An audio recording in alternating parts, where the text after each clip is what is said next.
Papa, maman, mbote na bino, sango malamu yango yo moni na mesa, ba visa kili wenze ya ba visa nde agence Smart Consulting, bosa na biso confiance na $500 ya pamba, ozo matavion, ozo kende Turquie, te meza te bino bozo mona, ba visa yango yo etandami, kutu mususu ezo ya deja ba visa yango yo, awa tozande na lizi ba ya ba visa, boya ebeli bosa na biso confiance, na $500 ya pas na Smart Consulting au Kenya Turquie. Bon, maintenant on va doute, pas douter. Na agence Smart Consulting, ils ont assurance, ils ont rapidité. Zola camarade, cousin, cousine, ils ont blague tes en notre côté, la réalité. Donc on a fait un check doute le roi yo, le check paiement on l'a rangé, on s'est retrouvé dans 2 semaines, on dit papier check vraiment agence Smart Cosmétique. Thomas, talandenge, ba visa ici ekoye belé, awa na agence de voyage Smart Consulting. Na $500 ya pamba. OK, na yo mboka papaya. Peuple congolais, mbote na bino, tous les cas qui déjà mal à liboso, ou la deuxième fois tous les cas lisusu, ba visa ya moyo, ya tout visa ya Canada, la fois passée tout le monde qui pour la Turquie. Les lots yango visa ya Canada, $500 ya pamba. Ozo voyager, ozo kende Canada, tourna yo pe ezali. Les Canadiens Smart Consulting, nous en avons pour Willery, $500 ya pamba au voyager, ok na yo Canada, ok kotanga, ok tourisme. Ozo zela yo boya ebele na $500 ya pamba, bokei na bino na Canada. Merci. Biso, tokolembate kolobati. Agence de voyage à l'Okuta bako pakatambangu Smart Consulting bazabana Smart Consulting. Merci Mbote Nabino Nyonso ici Kabozali, Congolais de père et de mère, Congolais d'un seul côté. Mais Nyonso va se retrouver qui na victoire ya Junior Bakole. Nyonso va se payer la défaite ya Mazembe na pesi bino Mbote. Mais na kamwendenge nini ba Congolais va manifester publiquement. Et c'est un bango pour la défaite ya Mazembe. Na comprendre que na Congo politique ezui likolo ya bo moto, ya bolingo ya mboka, ya boyokani, ya famille pe ya kozala en harmonie na kati ya société. Ndenge nini boyo ko sepela na défaite ya Mazembe ba Congolais. Na moni mutu moko amikomisa o azara proche à chef d'état musala sala reba na kataza soki major na ba réseaux sociaux soki chef de service soki na ba réseaux sociaux ono Katumbi n'a pas soutenu Junior Bakole ndeko na ngai. Donc Katumbi soki a soutenu qui avec n'a pas félicité publiquement Junior Bakole. Plutôt Martin Bakole. Le roi Katumbi n'a pas félicité publiquement Martin Bakole. Il faut oseper la défaite ya Mazembe. Mazembe zaka drapeau ya Congo parce que Mazembe de la République démocratique du Congo. Na PCB mbote na arbitre wana ya match ya lobby ya Mazembe na mituni oyo sala ngo pour football ya Afrique kende liboso to ndenge nini. Mais na kosenga pe na ba joueur na ba club na biso ba meka kota ba joueur cours ya langue tant to beta français anglais et permettre na bango une bonne communication. On a compris que problème besoin poser na Mazembe les kambo communication.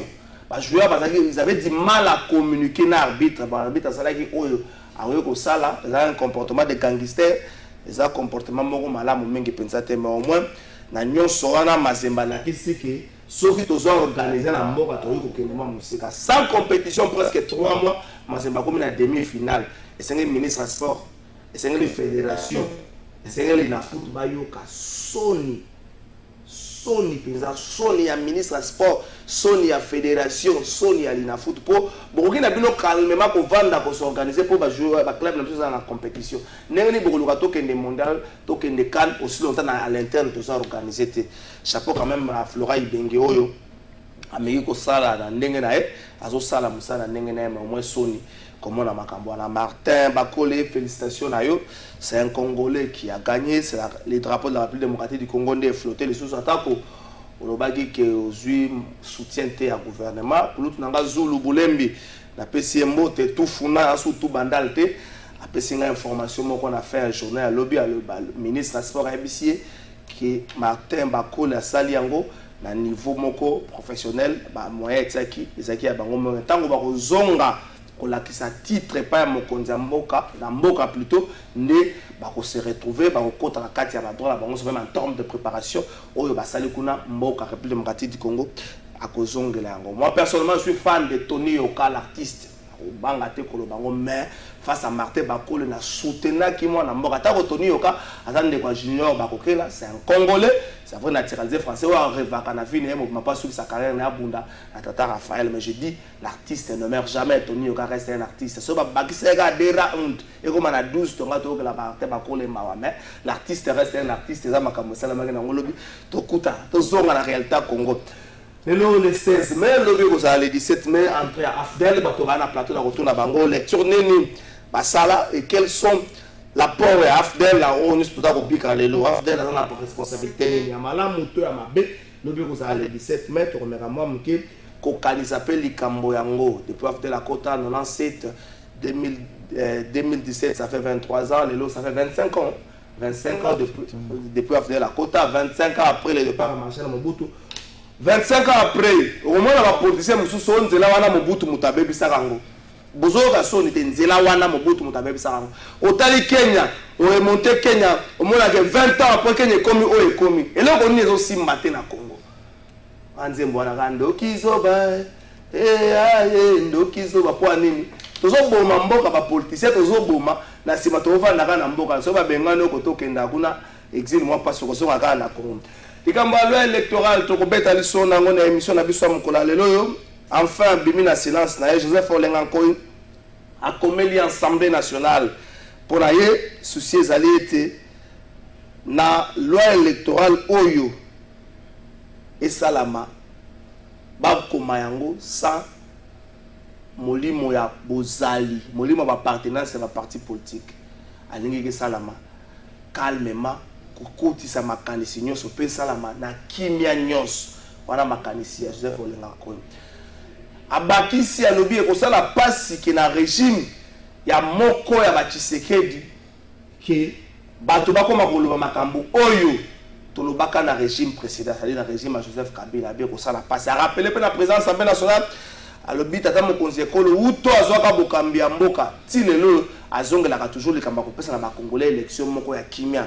Donc, à Sengina Mbuta Mboso, à sa sagesse, pour être loi électorale et vendre na Kina. Donc, vendre dans une émission, dans les Kamwana, état de siège. Est-ce que l'adresse à chef d'État Liboso, officier militaire, officier supérieur et généraux, militaire à la police, Ezali, Koebisa la bango ke, Makambozo Kende Mabe, Ezali Koloba la bango ke, état de siège, na makanisi, Nanganenge na Lingela Kiambo, Ezoko Mabongote. Ou encore vous allez confondre la bango na population ngana lembi bosala et l'autre côté bosala.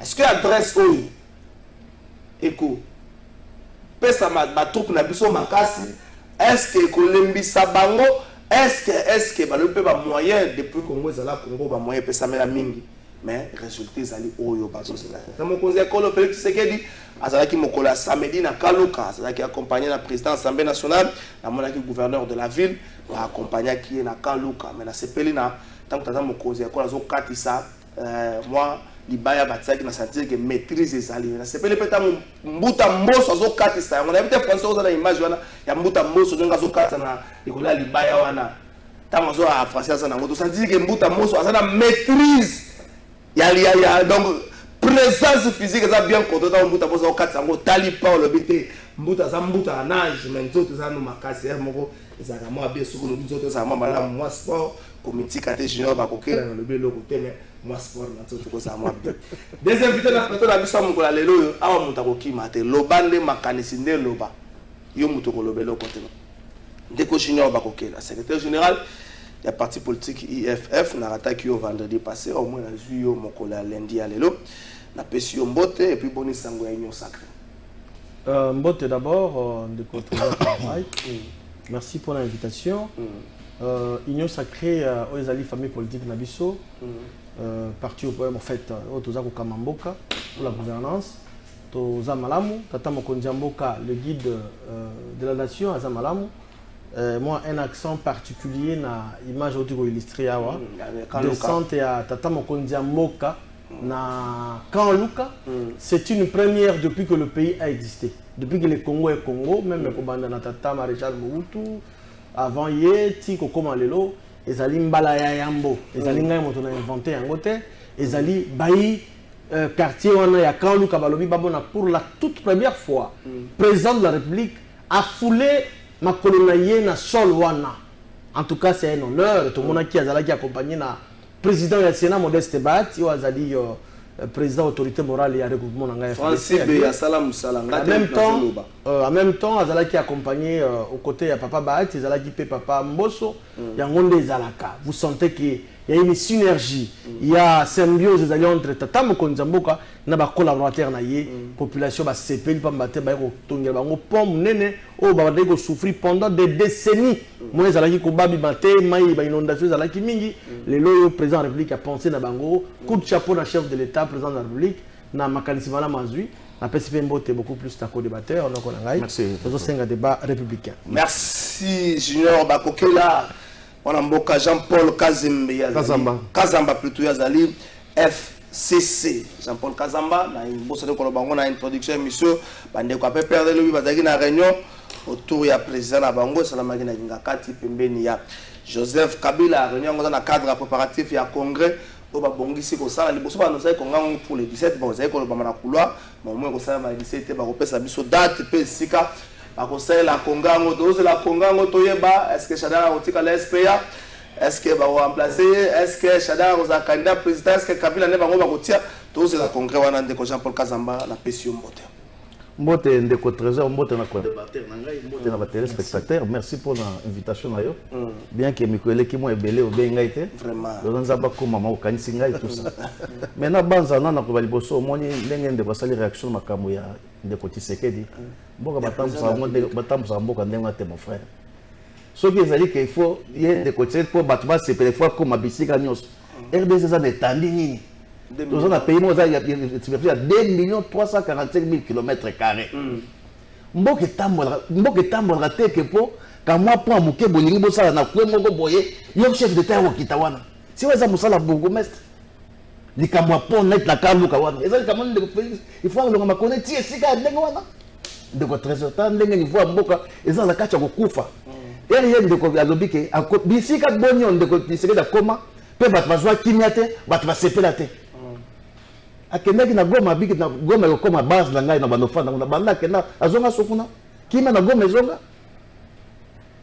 non na kanisi mboka batamso yango boye tende ko na ngai eza passe pe mawa so que komi ke likamonete ya moi pont ya pont bazoso la pont ya buke o bourgmestre o kende chef d'état ya lo ngwa akenda eza passe pe mawa ndeko lobi na FCC santé eza malamu ndeko tozozela nde ba élection parce que yebi ke lelo yo mboka oyo mboka eza monene ndeko na ba élection pour ndenge esambaki na 2018 ya des mécontents dans mboka na biso amona ke non ndenge ba élection pour ndenge esami na ndenge yango te il y a eu des gens où leur voix était volée mais bana mboka batali babi bon le collaborateur ko yena o ba bengi parti de PSO et dans pendant 37 ans malgré ça bokonzi da bango te za ba yibi to tika bamba fa to tani bango ça face baganga 37 ans le retard boinde ko zo mona ke rekile za makasi mboka na biso zongi sima na ndenga ko sakana te na ndenge ndeko Kabila na mabe asaki na malamu asaki mais l'état tika ki biso le zo mona ke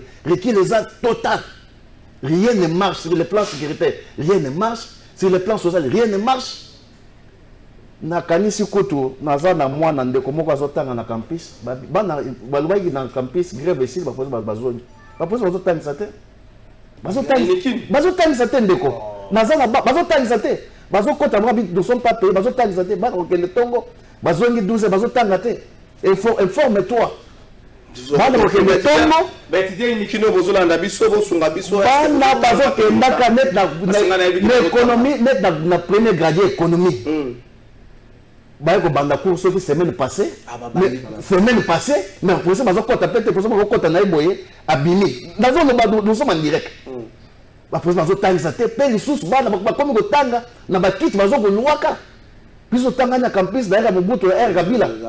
Bachès n'a pas loué le trésor. Le combien de mois effectif, c'est ça, est-ce que moi, quand on a vu son déconangaï, ils étaient dans un angle où ils ont qu'un daga poto micronier, ils ont un effectif. Que na campus, dans l'université, ils ont un effectif pour battre. Dans l'université, dans l'université, dans l'université, professeur Atal, c'était à côté de la salle, à Bini, à Bini, si la boutique était pour baser foot en Haïti. Ou on a un direct, l'université. Les professeurs n'enseignent pas jusqu'à aujourd'hui. C'est aujourd'hui la première gradient économie. Donc, tu as niveau de l'élection et ça, manandengo et sengeli, pour au moins le peuple, la kanda makati. Quand les années en 2018, il y a eu des voix qui étaient volées. Mais après, bon, le coup de déjà parti est dans la makati. Tout ce qui est mais ici, et compétence dans le notoire. Les autres sont il y a élection, il y a élection, se retrouver, et les élections, il y a peuple la commune d'Abima. Ça va. 25 ans depuis que Afdel est Kota Namboka, Junior Bakokela, dans 2 minutes, est-ce que Afdel vraiment libérateur Ndenge Toyembaka Yango, libérateur Baye, ou encore Afdel continuité, mais que Zongisa Mboka 5 mètres en arrière. Merci Ndero Trésor. Mais avant cela, il va falloir lancer la moitié à l'étage manqué. Bon, d'abord, on a un coup de chapeau une fois de plus dans l'équipe de tout puissant Mazembe. Comment on a que malgré Boza éliminé, mais arbitre qui au milieu était. Le monsieur sénégalais là, à la qui que moi j'ai compris que nègre aligné de qu'on a une nègre peau noire, complexe, il y a race. Mazembe ne pouvait pas abattre dans un nombre incomplet. Amateurisme, si je peux l'appeler arbitre, on a bien le côté avec régler Mazembe contre le terrain. Comme on a la main, Mazembe a éliminé. Ce n'est pas un problème. On a soutenir bien tout puissant Mazembe. Voilà qu'ici véritablement vous allez équiper à Congo, drapeau à Congo et flotta qui lobby ba monique. Bah ça li ba mécanisme nyonso pour que équipe on les kakaka. Qu'à cela les tienne. Chance d'aller belle compétition et c'est s'il peut ça continue. Ndekonangai Jean-Paul Kazamba on a habité na tongo le losuka la kiwapi kolutu. Anda kubakati. Bakimo ba sidikeli kolutu na makasi. Ko na mbalamoko tata mokonzambo kati makolona na quartier quand Luka ya moni yango mabe. Mais bandi ko kaluka bakosilikela yo ndeko. Pour la toute première fois depuis que vu la Kinshasa est comme capitale. Président de la République, comme on a la vie sociale et bande qu'on a une bika. Où est le problème? Où est le mal? Non, mon frère. Nous devons quand même le reconnaître, s'il te plaît. S'il te plaît.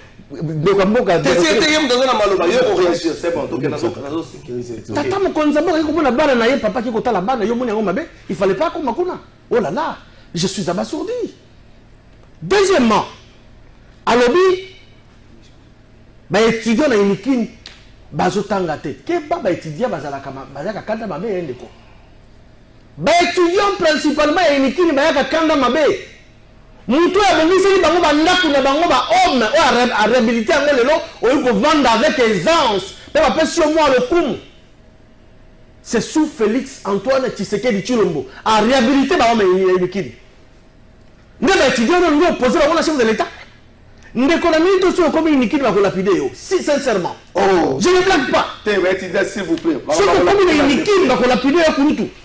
Au toucher sensibilité à l'étudiant. Les lois et au talent d'image. La recette à l'endroit de Kalafay. Attends le minimum pour la férié, soit dimanche. Tout comme les équipes, tous à l'image.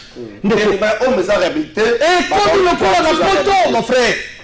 Et pareil geste au chef de l'État. Salut, bonne fois, on a. L'union opposée, la majorité va continuer. Et donc, c'est pour dire que l'université, la classe est au tanga. Il y a se contredire au bidon car il y a de cela une semaine. Maintenant, on a le baquet, une semaine on accepte que les étudiants étudient dans de bonnes conditions actuellement à l'université à Kinshasa. Grâce à Félix Antoine Tshisekedi Tshilombo. Ok. Tu continues dans mon boko, maman Yalikambo. Afdel. Ndeko, ce qui est loyo insécurité et fanda na partie à Est de la République. C'est l'entrée à Afdel. Tata Maréchal de reste mémoire. Les grands léopards. C'est pas l'opération turquoise en 94. Ah, on est un chantage. Là, ils ont mais là, na Kimia. Dixit Maréchal Mobutu. Ba chantage à bande konangai ya FCC balobaka. Ba ndaba embellir dans opération turquoise. Non, mon frère. Nous devons quand même être honnêtes. Ba kadogo ba kotakawa. Ba oti dans babani na ba Goma, ba leki ba Kisanga ne ba nokoti ba leki ba Équateur pa nangai, ba ko chiter la Kinshasa. Tango bango ba ye ba goûter miel ya Congo, ba lobi toko kende lisusu te. Il y a des occasionnels, des milliers de morts. Il y a des gens qui continuent de faire grâce à Afdel. Afdel, les alliés, souvenir de la Congolais, les moyens le plus rationnel, je dirais démocratique, il y a qu'on doit pouvoir les alliés, l'élection. Ceux qui me connaissent Laurent, à qui j'ai beaucoup d'estime, les soldats du peuple. Moi, je suis à Salaka, qu'on a la force étrangère, pour que nous puissions pouvoir. Il y a une insécurité, et Vanda, dans cannabis, sur la partie est, autant que nous côté na Congo, bah goûter miel, bah bien on pas qu'on a lingala, bah le ah mboko il y a tout, sauf rien. Donc, tu aucun été. Il y a un monument de comment Koufa. Donc, Afdel est un très mauvais souvenir. Un très mauvais souvenir de Congolais. Les Congolais sérieux, ils ont nangai, ils ont yoka, ils ont bien. Que suite à grâce à Fidel Ndi Congolais, insécurité et comment de manière permanente dans le Congo. Merci Jean-Paul Kazim. Afdel, c'est l'ingénieur Bakokele, Bakokele plutôt, un très mauvais souvenir pour les Congolais. Insécurité, comme on a parti Est et alliés, les acquis de Afdel. Ndeko avant nazonga na question na yo na kozonga na ndeko Bakokela na tango na lobi teke ndeko tsepo so ka na kaluka ça mabe mais na lobi ke kokende ke kaluka échanger vie nini na Congolais ton a vie na sito pays les soit fan na kaluka courant ezongi na kaluka moi ezongi na kaluka ko ngo ba sali parce que bango ba champion lemi ça webi ke ndeko tsa champion ya ba promesse hein ko wanda ba ko ngile ba ko sa mo ko sila asa champion ba promesse pour moi les alliés que il y a comme la cadre de comment mais vie population au cadre des autres traverser vie na bango changer ndeko comment ndeko tiseke na kaluka qu'est-ce que ça change la vie il y a citoyen congolais ou va faire na kaluka lelo yo ndeko zaboy que moi les autres kuna que pour les autres kuna que ni pa ekiti non mon cher wana za bassesse na kati ndeko yo za motoye ko ngo ndeko ndenge wana te ezalite ke mboko wana za makambo kala o tata yenza lesi après aussi nous OK le peuple quand a besoin de sécurité pas que ne wapi peuple quand a besoin que et si ka kwa la famille attendre de te komate le ko RDC za monena koleka mais mona sentir que ça congolais zo na mboka na ye azoko lia malam azoko mela malam et ça makambo ta tapage ya batumbe ba mboto wana parce que ça a commis président ça na so pour na de sécurité na sirisa et ça ba propagande ezanga mutu makolo na mo bazoni bazo do se mbongo na kolia na bango yo bi me bakende ko wana mbongo bonye pe bimi pona babito bafani wana et cette chose ça ba biloko ezangi tina ça n'a rien à voir avec la population et ça ne va pas que c'est personne de jouisseur ko ke na kaluka na ça va rien changer la vie à kaluka so kiti sur na kaluka mona ke bato bazanzala banyete ba mérite pour ezalité ma ezalité donc ke na de ko ça n'a rien changer na banza ndeko ni kama université pe lisusu dazo ko zongela na zana bana bazakuna bana bazo kendaka bazo zongaka na premier gradien bazo kotanga te ba poser bazo kotaka batangisi ba bini na bango là je parle haut et fort l'université de Kinshasa za tombeau blanchi kotia problème za université de ko biso totangi kuna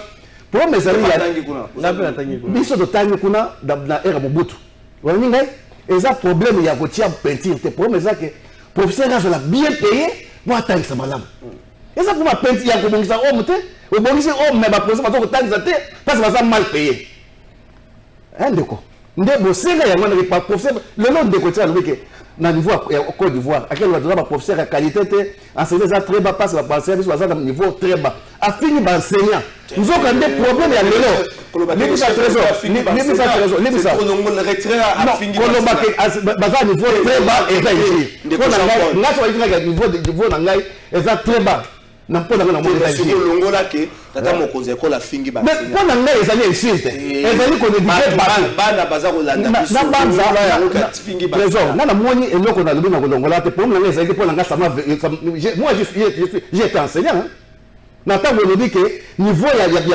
ba enseignant ko eza très bas mpona ngai eza ingénieur moi j'étais enseignant na sepela dite dans un enseignant bi pour na tika ko tangis toi ni ça na longola te Donc, RDC la première, il y a un problème de Konanga.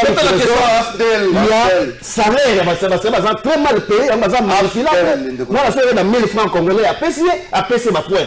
Et ça, c'est ma matière, mais on a autant de parce que ça là, attends, c'est moi, je suis ajouté à PC moi 10 francs, attends, le ventre, à point de rue, à PC ma pointe, moi, on a dit que là, comme les éducations déjà au rabais parce que les agents sont très mal payés. Afdel, une minute. Mon frère, la base, moi, dans la qualité, ça c'est un certain histoire. C'est ça la lecture. Bitumba ya Mose amena qui est un moto makolo, un gire pour l'histoire de Mboka Nabiso. Mboka Nabiso, mon RDC, c'est Mboka Monene, c'est un kita makasi. Les Kambu, il y a Est, il y a les Kamboute, il y a Afdel.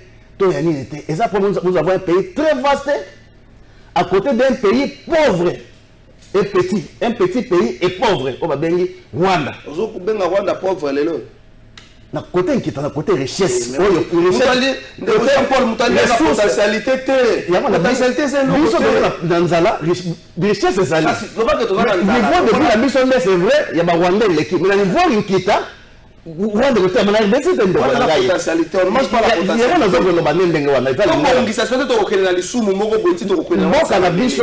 Très riche, et ça vaste, mais à côté des petits pays pauvres. Il y a une quête dans un premier, il y a ces peuplements, on a besoin de richesse. RDC, nous mettons de Koboye, aux dollars na Katia Ndako, nous avons Ndako na yoté. Voisin Zawana malheureux, avant de l'eau mais nous avons un dollars, nous sommes capables de faire un Ndako na yo. Nous avons un problème d'armée, un problème des armées. Ça veut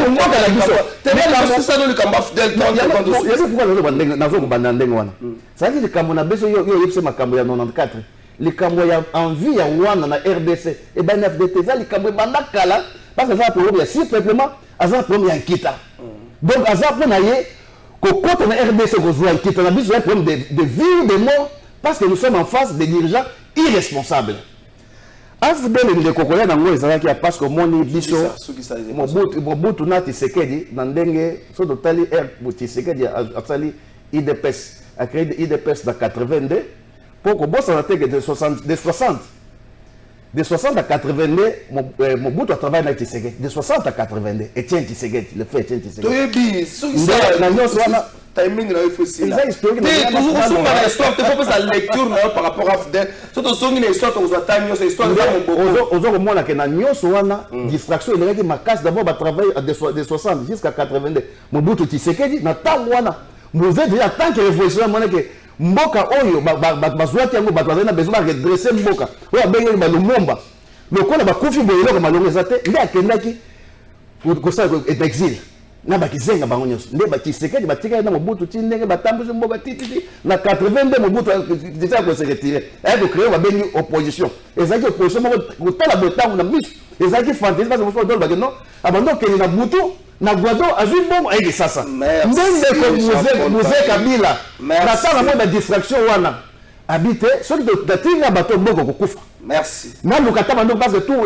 les moyens sont bons. Non, non, voilà, on va répondre dans ngate. Ngana tuni na beaucoup c'est Baki Afdel et Zanini Junior. Alors pour c'est une date regrettable parce que même ils sont en sécurité à l'est. Voilà, il y a aussi côté sur dans une histoire pour na yo Aki Afdel et Zanini. Aki Afdel et Zanini. Les tables races du moboutisme et du séquedisme, du sol dans 97, ils ont dit distraction entre Bouta et Tshisekedi. C'est-à-dire que l'Afdel est venu faire la table rase du moboutisme. Merci Jean-Paul Kazamba. Merci. Bonjour Ndeko Trésor, pourquoi Ndeko Lenga Koya Zolia Mbongo na biso sans travailler à Bosana Fonis na ye chef coutumier Kadima ya Kalamu azalaka kaka na PPRD ou akota CP Ndeko Jika depuis Mbinza Pigeon. Chef coutumier Kadima no benga nde bourgmestre ya Kalamu.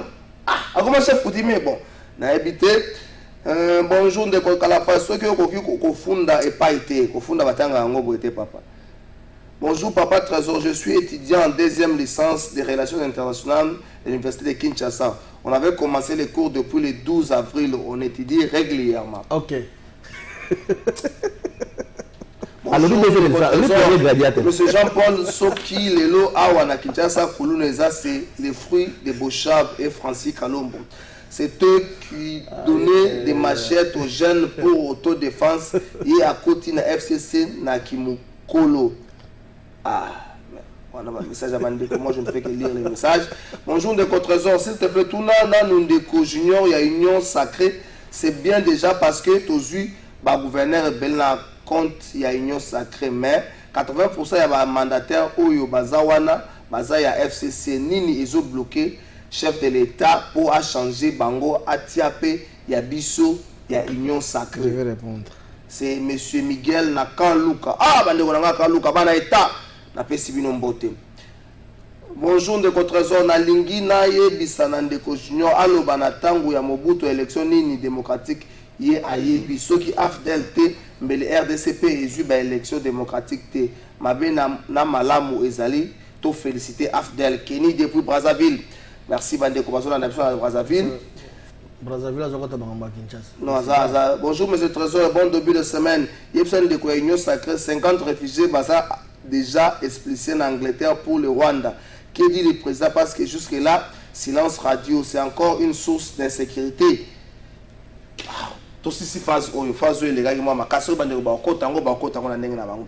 Toka les cambalo électoral, juste mon glisse ba question zali au même biso de un message à Bandeko. Toka les cambalo électoral, Joseph Paul Ngakoyi, tout ça minutes, 3 minutes. Joseph Paul Ngakoyi a Komeli président de l'Assemblée nationale. Donc a Komeli l'Assemblée nationale, azo senga un large consensus autour de la loi électorale.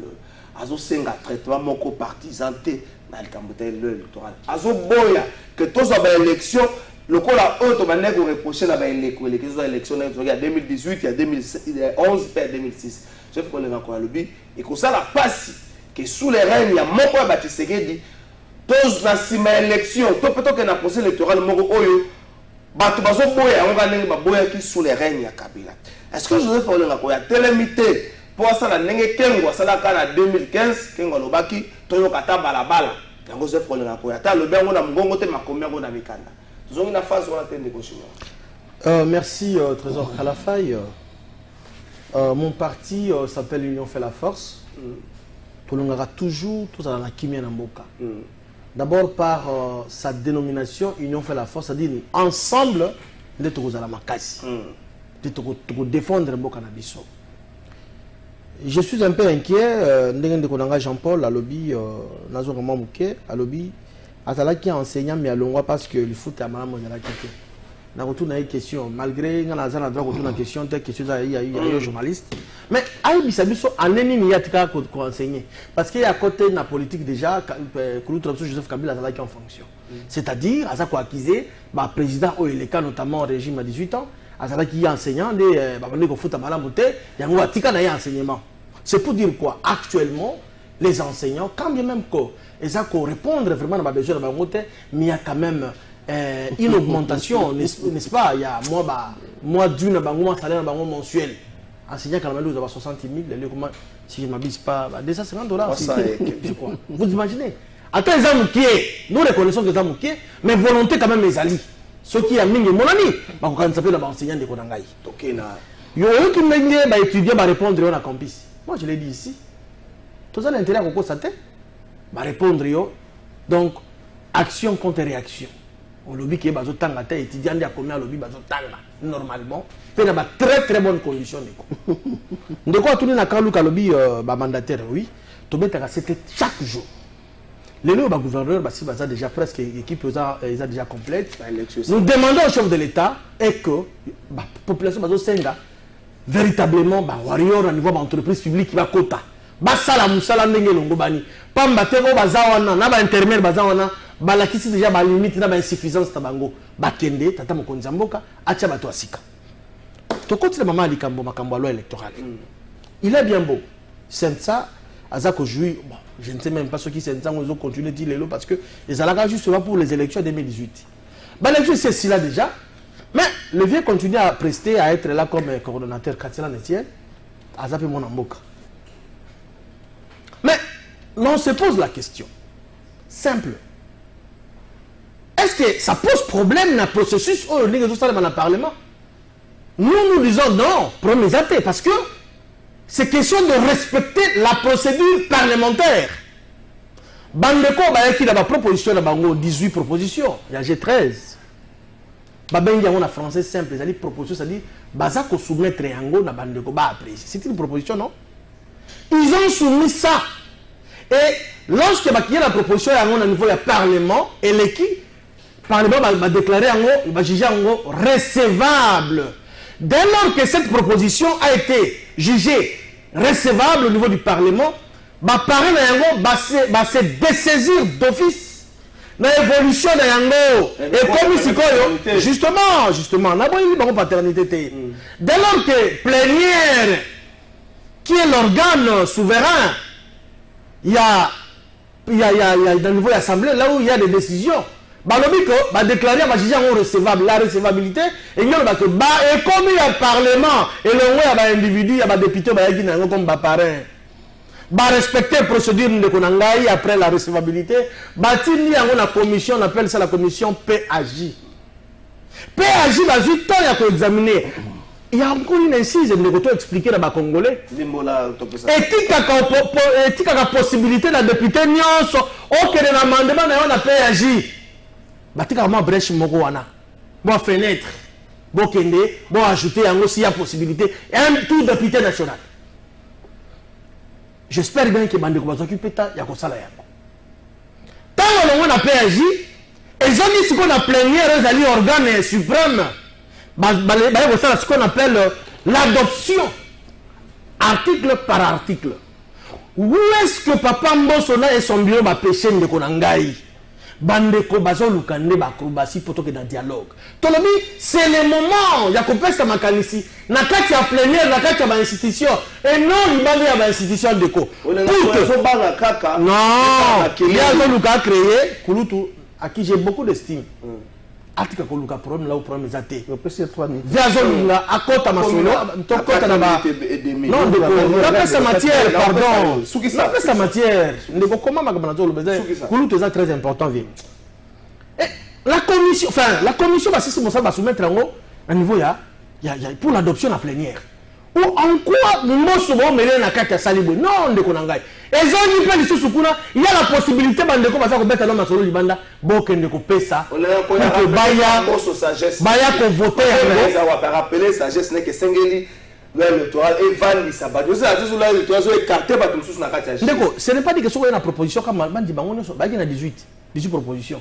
Na kati ya Assemblée nationale on a ngangama ele pe bazali ba député baza mayele bazali le corps honorable Constantin Menyeli bato mayele baza na kati bazu temps ya ko examiner yango ba lobite awa ebongi bo où est le problème bandeko to lingi dialogue to bozo luka la makasi s'il vous plaît bazo luka dialogue na makasi et couper ça mela bangote. Merci. Nous allons faire les élections. Asali 5 minutes on va faire ça après 5 minutes de déjà boza bino mi balé mutako kima wa ngana zo kotsa ka maloba mutako kima zate même yena kotsi maloba 5 minutes yo. Bon ndeko nalinga na répondre na kambo yo étudiant lobby ngana lobby que d'abord il faut que yebake na niveau ya programme ya UNESCO.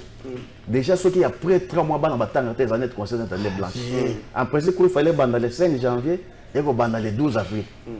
3 mois de retard. Ngana lobby bien premier gradient. A que na vérifier la premier gradient surtout l'économie sur la professeur Basani bazo ko kota. Un cas isolé. Donc on non, c'est l'université. Dans de bonnes conditions, ça c'est une façon d'insulter le peuple congolais. Parce qu'ils sont très mal payés. Donc, il y a un salaire que na RB combien. En fait, on a fait 30 secondes, on a aussi au Katara Moussala enseignement pour y avoir pour nous. Il y a un Kenda, tant que vous lobby que Kabila a un salaire, le salaire est maté. Kabila salaire a tiré moké wana ni paysan na combien? Si Coca c'est na 200 francs congolais. Lorsqu'on peut s'enseigner 250 000 francs congolais. Alors que Nathan Kabila bando 100 000 francs congolais. Coca c'est na 200 francs. Le comme na 2000 francs. Lui par la na 500 francs. Le comme na 1000 francs. C'est de l'escroquerie mon frère. Aujourd'hui les gens sont en train de souffrir d'une façon qu'on ne peut pas imaginer par rapport au ndenge de Kabila tiré biso. Ba salaire des alliés fantaisistes parce que par rapport au pouvoir d'achat ça ne représente rien par rapport à ce qu'il gagnait hier. De comprendre dans le Cambo, il y ya loi électorale na makanisi ya ndeko lenga koyo problème ezali que lelo yo ndenge na lobaki au début que na mboka na biso tozana besoin ba élection ezala élection moko apaisée crédible transparente même basango mona ba betaki c'était dans le côté wana pour que bossa la tendeko o ba bengi élection etalaka peuple dans son ensemble na kati wana ba bengi CENI. Vous savez que ailleurs la CENI n'existe, les CENI n'existent pas. Les ministères intérieurs organisent l'élection. Mais ceux qui les savent que bien les CENI, ils ont un cadre parce que vous avez pays moko et vous la carte de dictature, démocratie très jeune, bah la confiance mutuelle les alités. Il y a un bâtiment CENI pour et ils ont institution d'appui à la démocratie. Ils ont il faut être la neutre pour bâtir cette élection les autres sont d'accord que le Congo est samaki et ça boy. Il y a un boy qui va le voir le ministère intérieur, bah ça la CENI. Mais côté on a déjà bureau à CENI, ils ont contesté, ils les ont contesté. Est-ce que la CENI vous allez voir l'arbitre à lobby à match à Mazembe? Il y a un dit que c'est-à-dire que Ezali et le comment caisse de résonance il y a IDPS. Il y a mon qui basango baklaka qui porte. Il y a mon qui est ça klaka qui porte pour le Cabo Etali bureau à CENI. Il y a mon collègue qui m'a bien chaud le baki à bique. Et ça même comment IDPS il y a la carte IDPS le baki à bique. Kadima ou rien. Le loti le cas du bazar contesté dans une grande partie il y a ma politicien congolais pe na carte il y a peuple congolais. Parce que déjà, c'est un résultat provisoire, il y a chef de l'État, il y a des députés. On attend les contestés. Basengi, bureau consensuel. C'est-à-dire que dans un banal, le Camo est allé série. Parce que Emmanuel, c'est beaucoup le Camo. Et ça, pour nous, l'électoral, tout ça, pour série, c'est-à-dire que c'est la bureau, c'est consensuel. Mais le mot comme on a dit, il y a des personnes qui ont dit, Kadima ou rien. Kadima n'est à Zawana. Dans les Camo est le cours constitutionnel. Comment ça fait que le cours constitutionnel, il y a des juges, il y a contentieux électoral, il y a chef de l'État. Qu'on appelle Koko Soezali. Dans les Camo est le loi électorale. Au moins, mon frère, Ndekonanga est le sentiment. Au moins, Mboka il y a kufa to za kata kuzonga sima démocratie batiaki na place au moins kufa to na kata kufa mboka ezaki ya kufa Mobutu atiaki mboka ya kufa enterré je dirais même pas mais na 5 ans bozu yoka na sensible pour la Mobutu azokenda 97 mboka ezaki par terre tozaki na armete tozaki na loko mokote on n'avait pas de route. On n'avait pas même de réserve à la banque. Et Moussa Yakouti, rien n'est là comme côté, à part Banyongo, Mobutu Tigaki. Mobutu, Mobutu, autant de militaires pour la vérité. Kabila est rayé Bokonji, à ça, quand même, la moko et la moka. Ce qui est ça, Moutoun de Konanga, très bien, quoi, que Moko et Koufa, et Zaki Kabila, parce que à ce que Mobutu n'est pas ni. À l'élagité, à côté Moka divisé par 4, à côté la banque, atteint une fois égalité. Avant tout, dans un armée, Mokezanga Banduki, Bobazanga Bateri, Bobazanga Basokoto, Allah qui était à Bounanga Bounanga, Tindenge Moka, Ozaki divisé par 4 pour que Negisangani, il faut passer par Rwanda, à réunifier Moka. À ma base solide, il y a constitution et famille, à organiser un cycle électoral. Donc, Negatoza Boya, Toza Bosenga, l'on va bénir loi électorale. Et c'est une loi Moka, quand on parle de consensus, et c'est le sens que nous avons que boss on a été l'Assemblée nationale de l'Odozanango et l'Assemblée nationale qui est boutiquée par l'IDPS. Namboka ni on a mandature moko a une mandature majorité zaki na A et comme na B. Nous sommes en face de députés qui font ce qu'on appelle du mercantilisme, des mercenaires politiques qui sont là pour l'argent. Yo moko bossa qui ndenge ba dip et tambalaki pour na ba député. Yo bossa ndenge ba 5000 dollars et tambalaki pour na ba député pour na ngambo na ko na ngambo. Si majorité za le FCC. Sugi ça. Alors, assemblée ça ndenge wana oyo ba fanatique bazo na kati. Bato bazo mona kaka mbongo ou rien. Bazo mona kaka ba dip ou rien. Parce que pesa ngo confiance ndenge na likambo etali mboka parce que lelo ndeko na ngai trésor na biso. Et ça, l'Assemblée nationale, est-ce qu'ils allaient une représentation nationale il y a une mandature, ils ont dit que FCC, le même balamoko, par quelle magie, et comme ils union sacrée. Il y a besoin de ça. Vous allez dire que la mouka qui consensus il faut trouver mais banda ya consensus il faut la batu oyo bazali mettre bayebi que ça les cambotali mboka ça te ba jouisseur ba ton na kata de ça parce qu'il y a des gens qui ne voient que l'argent bayebi oh bosenga ya peuple était pas ya peuple était et là ba to bazali mettre ba ko sangana ba tali ne ba ko tcha lwa kitoro ko fanda ba tali ne ba ko tcha senyo malonga o ya ngadi mate yo sur aux c'est nde bosenga ezali wana soki te ndeko e vous a pas parce que mboka au moins tout ça c'est là merci pour cette minute Petoke Malem. Salut, je suis étudiant à l'UNIKI dans la faculté de l'économie en L1. J'affirme la parole du co-débatteur du FCC. On n'étudie pas comme avant, des profs entrent quand ils veulent. Voilà de quoi étudier mon takom. Donc là, si vous avez débat, bah étudier. On a habité surtout on dit manan. Ouais, le bec va l'autre. Ouais, le bec.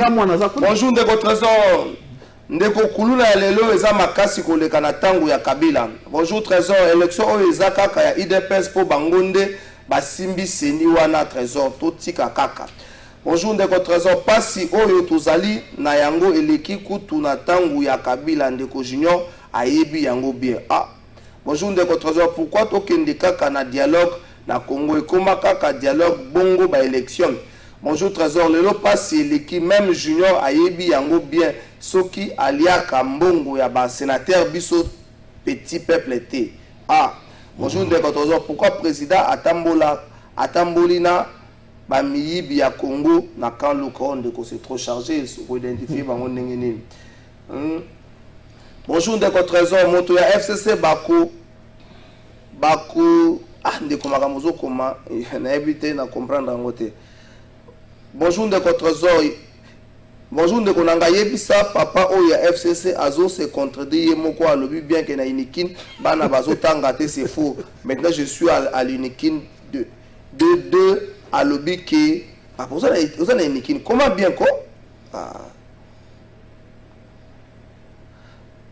Bonjour monsieur trésor ndeko ya union sacrée azo loba bien mais donc plénière azana droit ya kolongola makambo ya bien neti publication ya bureau de vote par bureau de vote ça cache quoi parce que baza majoritaire ils ont le droit à voter tout ce qui les arrange Joe Pax c'est besoin de temps ngo to repousser na tête ndeku kala fai ba maman veuve militaire na ba orphelin militaire tisiko 2 mois impayé tokoti 3e mois ah ndeko makambo so na tangi kaka message to ko sika ndeko junior ndeko Jean-Paul boto ça minute 1 minute si vous avez un Canadien, il faut toujours un consensus libanda, il y a un cadre institutionnel. Martin Fayoulou et tout. Même appel, il y a moi, Joseph Olenako, il faut toujours un consensus pour éviter. On se rappellerait que le consensus de Zouaka pour éviter ma belle élection 2018 de Salamaka na Senko. N'est-ce pas au Canada? Que faire? Tu continues à battre le très seul moi qui gars, tu continues à battre bato bazo consensus na libanda ya cadre démocratique batika libongo siko na chute na biso élection ko sala ma lengene 1 minute vraiment tout ça 1 minute c'est la tena bana na yo ah pardon trésor merci beaucoup mais na ko yibisa na ndeko na ngai Jean-Paul na règne na bino ya 18 ans botikala jamais kotanga komba maréchal Mobutu atana li sukulu moko to discours jamais même pas une seule fois Mobutu asala bino nini Mobutu aza mabe tondimi Mobutu abomambo ka tondimi yango mais Mobutu atikela biso unité nationale Mobutu aza mabe tondimi Mobutu abomambo ka tondimi Mobutu atika pont maréchal Mobutu atika stade de martyr Mobutu atika palais du peuple ndeko na ngai minimum respect un peu de modestie dans maréchal Mobutu asala bino ni bino tango bako kuta Mobutu atekata 1 mètre carré ya ba gisement ya ba minéraux na biso te Mobutu ateka yango te azalaki mabe ya tonga bomambo ka bien sûr mais teka yango te ipa ya bapaya lelo kere na Katanga fin loko za isuki bradage na suki wana OK d'accord la maman ali kamonde ko ngai 1 minute no to sango nos amis là bazo luka dialogue bazo la posa ba élection te po bazo na makoki ko ça la faire face de peuple congolais te bazo luka dialogue pour que à la fin au finish partage à ma poste tout le monde avait lisanga bonganga ma ministre ce n'est pas ça que nous voulons l'occasion l'unique moyen ya ko luka ko présenter ba amendement ba desiderata c'est dans le Parlement. Si quand on sait la dernière, on va se dire Kadi Maloro la arbitre un match à lobby, il y a Maroni, Renaissance de Nako rappelé na yende, nako rappelé na ndeko Jean-Paul Kazamba. Bazana deux délégués na bango bazakuna. Deuxième vice-président Manara Zakuna. Kaister Wasimi Misolo ya nani ya Seni nani mona mboka nani. Ah ya wapidi. To edi baje wana. Donc to que na ba élection batika ba alibi batika ba prétexte. Nous sommes prêts pour le faire. Ndeko Kazamba. Le gars a besoin de Kanate. Bon, le but est un large consensus dans les bandes et l'institution. Bon, le but est que c'est quand on va sur la carte de l'institution. Bien, besoin de Kadi Mazan ou le but à lobby à match à Mazembe. Ce qu'on a besoin de Kanate, n'a point de shit aux années, solution aux années. Merci Ndeko Langai, mais dans les cas où mon question m'a pas Ndeko Clovis. Junior plutôt que c'est que gouverner c'est prévoir. N'attend Ndeko Junior zo le baquet. Mobutu a tongi stade nini pour maréchal. Mobutu a tongi pays de peuple. Mobutu a sali boy na misapi. 32 ans de pouvoir. Na mboka net RDC. Mobutu a 32 ans de pouvoir. Autant na biloko na misapi. Autant na pays du peuple, autant na pour maréchal na misapi. C'est boyo kaka soni, oboni ke tango zo ndenge wana. Eza soni pe mawa. Na mobutu a 32 ans de pouvoir. Na mboka net iriché so eza na mboka na biso, autant na biloko na misapi. Ka sala ki boy. Aya extrait 32 ans de pouvoir. Ndeko azaka da ko se contredire en même temps azola ke mboka eza ko kufa so ke na katanga bateki mboka bakare minye mais yo ça nakati yo ça classe dans bilinde branda tikanga na loba bilinde branda tikanga na loba s'il vous plaît tout ça sécurisation le nom Kabila Joseph atikali ko benga Kagame frère te ndongo de benga Kagame frère le reste ko taliboye. Il y a des contrats FCC. On va signer entre l'IDPS au pouvoir aujourd'hui avec le Rwanda que va faire que contrat na biso ba que le retraité avant la électoral. L'électoral 30 secondes. Ndeko, on est besoin au Canada sous les années. Problème est ça ko yo Canada ndeko. Il y a zo lo baké bazo banga au Canada élection. Le nom de pendant n'a pas banque aucune élection transparente. Si une décoration aucune élection transparente. Avec une décoration, c'est de combattre à plat de couture. Le nom pendant il faut monter à l'Iboma, à la maquette au banga aucune élection. On retirer quand même l'Iboma. On a mis qu'il faut à l'Iboma. On a mis qu'il faut à l'Iboma pour te maquette aucune élection pour te besoin banga de couture. L'autre 52 élections transparentes, il y avait déjà bâti dans l'avance de l'élection, il a gagné tes peuples. Solution. Merci. Peuple en face d'un pouvoir qui a échoué lamentablement. Merci. Plus de 100 promesses à réalisées. Merci. Il y a du pouvoir, il y a un tourisme, un voyage. Merci. Et Koki, bonjour de Trésor. Na lingina lo banande ko FCC bango batika ki enseignant na salaire nini 90 000 francs le lo bazali na combien 350 000 francs bazala na soni journée à lobby ils allaient journée moko mabe Kabila nde amemela biso buzo ba nyonso rezo le kala esten de bratangi message na yo na otanga ba message bande ko tozo ba appel te bolimbisi bonjour de Trésor moma ya Kabila akokaki kolo akabolaki mituka na ba député likambo ndeko wana ezalaki ba contrat na bango bazali ko signer est-ce que ndeko Junior azali vraiment na bandeko na Congo atu na bango soki bazali ko vivre bien ah ndeko Junior ba bibo na bonjour Trésor yebisa ndeko Junior atira qui fanatisme le pays va très mal ndeko il fait le président ne fait rien dans ce pays à part les promesses s'il vous plaît pardon s'il vous plaît. Bonjour non s'il vous plaît. Bonjour de votre trésor. Yebisan de ko ya jeune alingi ba congolais te ceux qui afdel te on devrait avoir les élections les gens souffrent plus que l'époque de Kabila. Garota akaba message. Ndeko toso ya m'appelle te songo benga benga numéro ya Frisel. Bonjour Ndeko Trésor en tout cas très bien merci. Non zo ba makambo ya teni. Asobela makambo ya teni ça bonjour de Trésor de Koya Kabila wana ayebi bien na mboka oyo Mobutu asali mingi wapi musala ya Félix lelo bonjour de Trésor Mobutu atika biloko ebele oyo Kabila kabange atiki te na Justement. Namboka oyo ndeko a perdu atika ndeko ba reprocher le roi. To comme na souka to tika na 6 minutes to ça fait na pour na kufunda moko za mwa makasi e fona funda bato. État de siège. Est-ce que adresse à chef de l'État à l'obéli ba militaire na mwa kimia bandeko to bongisa bazo kata mwa te fona funda bango pour la population. Chef lati moli molangai afundi bango na population nenga na funda ka bato pa na ye. Est-ce que adresse à chef de l'État ezali ils ont des tireurs de ficelle là, même si ça y a manamboko, et c'est que l'oba makasi comme ça, bah toi on a peu banga.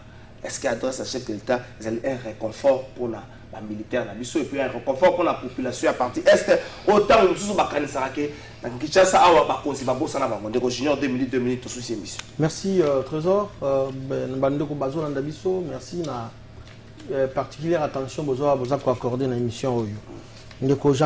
Jean-Paul a lobby contrat UDPS na Rwanda. Ce qui a tout niveau un contrat UDPS. Naza UDPS mais nous sommes quand même des scientifiques, des intellectuels. Ndeko. Est-ce que ce qui a contrat UDPS comme parti politique na Rwanda Bassinia? Ozanango? Comment vous ça va toi na biso bato mayele ba lobby bazako na biso. Teme za radio na 15 heures Rwanda de division. Kende bato mayele bazo na biso. UDPS a signé le contrat avec le Rwanda, mon frère. Tout ce qui a été fait par Congolais. Dans une seconde, maman Ali Kamondé au Trésor. Chef de l'État, le commandant suprême des forces armées, a yébi fonctionnement en boka dengue tambolaka. Il est le citoyen le mieux informé. Là, sur le plan finance, logistique, pour soutenir l'état de siège, on a front. Mais les résultats, ils ont fait ça mater. La place qui est à Mokonzamboka Imaïma, à l'Obiango, tout haut, comme le commandant suprême, devant ma troupe, devant ma généraux, pour que ceux qui dans le monde conditionnel, on va faire la gestion qu'on lit en bon, il y a soldats état de siège, Batika Yango, Tata Mokonzamboka Lobi, Mongo Beleza Kobima, mais résultat, et ça, on a un peu de nous avons un président sincère, à en vérité. À ton dit la Sima Moukongote, à Ebisi Bango phare à phare. Et donc, notre souci est que qui n'y a c'est inacceptable tout ça qu'on a là à Pongi la Kinshasa, tout ça qu'on a à Pondu, tout ça qu'on a à Loso, tout ça qu'on a à Biloko, Nabiso. Bande qu'on a est Bazako Koufa. Récemment, on a Djougou, plus de autant de morts, une cinquantaine, mon frère. Vous pensez que nous, les vrais nationalistes, nous sommes contents comme on a Bisso ils ont fait la force. Ça nous fait très mal au cœur. Nous avons un président où Azola la pongite Boutomoyi, Azoluka Kimezo Namboka, Ayebisi ba généraux na Yalobi Bandeko, Bossala Manso et que état de siège est Tambola. Parce que, et qu'on peut savoir ici, soit tu te revoir pour m'embêter de ces gens parce que depuis ma moyenne peut s'amener belé. Tout ça, on a un résultat malongate. Merci pour Ndeko Junior, mais c'est le chef d'État Ezali ko mobiliser sous ba troupe et puis ko bangi sa ba dongolo miso pour la. Ndeko Trésor, au moni Ndeko Tché depuis Azwaki Bokonzi, Moussa Nza ko funda ka baninga. Donc nous sommes avec eza batu muso yete. Ata mbongo bungi ote na yeba kité. Mais Ndeko wa wutu ko basikoke, ya Azali chef d'État Azali il faut bien informer que tous les autres citoyens. Mais quand il y a beaucoup de gens ma caméra de la carte mboko aya muso na yeba kité, na yeba kité. Ko fait de zone sima à Kizaki FCC a dit que ceux qui Moussa autres comme ça c'est parce que le ministre de la FCC va foutre un bâton dans les roues, mais on ça Moussa la tête. Mais banda FCC va kabwa naye, Moussa nya malonga vient de côté assis à Sali. Pour Moussa ça ko funda ka baninga. Ya funda ki FCC, abi so ça tête dans FCC. Mais depuis FCC ba kabwa ni, peuple congolais allié, peuple congolais mêlé, est guerre ici. Non, dès qu'on attend ndeko. Na banza baloba na français. Il n'y a pas de mauvaises troupes, il n'y a que de mauvais chefs. Pour moi, c'est lui le problème. Parce que comme on a, il y a un commandant suprême des forces armées et de la police nationale. Ce qu'on a dit qu'armée n'a pas mais parce que il y a un commandant suprême des forces armées et de la police nationale. Il y a un chef de troupes. Parce qu'il n'y a pas de mauvaises troupes, il n'y a que de mauvais chefs. Ndeko Tshisekedi Moussa bon neza azozwa incompétence na ye azoboakela ka baninga yende les problèmes ezali nde ye yo mona FCC alobaki FCC ezala ministre de FCC soki nalongoli bango alongoli bango nyonso asali gouvernement na ye eloko nde ezotambola alongoli ezali mabunda azwi asali na atie na poche eloko nde ezotambola ndeko na ngai tozozonga kaka nsima tozozonga kaka nsima. Merci ndeko Jean-Paul, merci ndeko Junior Bakokela, Jean-Paul Kazamba, merci ndeko Junior. Union fait la force, AFDCA, et Modeste Bati, le Kwebo, donc Union sacrée, Jean-Paul Kazamba Zali, Moko, et la personnalité na Katia, FCC, donc proche, il y a Kabila. Merci d'avoir découvert sur la Nagibiso, merci à l'équipe technique, Lovis Odinga, Francis Béa, DT Freddy Kipimo, Juice Bongeli, la bande de Konyoso, merci à René Maran depuis Gombe, message nous moi quand même, attendez comme nom, mais René Maran depuis Gombe, merci Nayoum. Bonjour Trésor, Yebisa Nande Koyenyo, c'est vrai que l'enseignant Bazabazo, Bati Papa Moutoumota, avec l'enseignant Bazabazo, enseignant touche 380 000 francs, égal à 153 $ et non 250 000 francs, Ndeko Michel Moutoumota, le enseignant Azazoba. Bonjour Ndeko Trésor, Moutounangai, Azab Bouyin Banda. Merci ndeko yo komi na suka na funda bato na ngina tuna ba mama ba yebisa kabiso ke soki moi sasa na zemi libanda azotambola libumu libanda ba tala ka mutu ya mwana yango riana mwana wana zaki na zemi azako tambola ka libumu libanda mutu ya mwana batala kite ko yeko tokuna yango na mutu ya mwana batala kite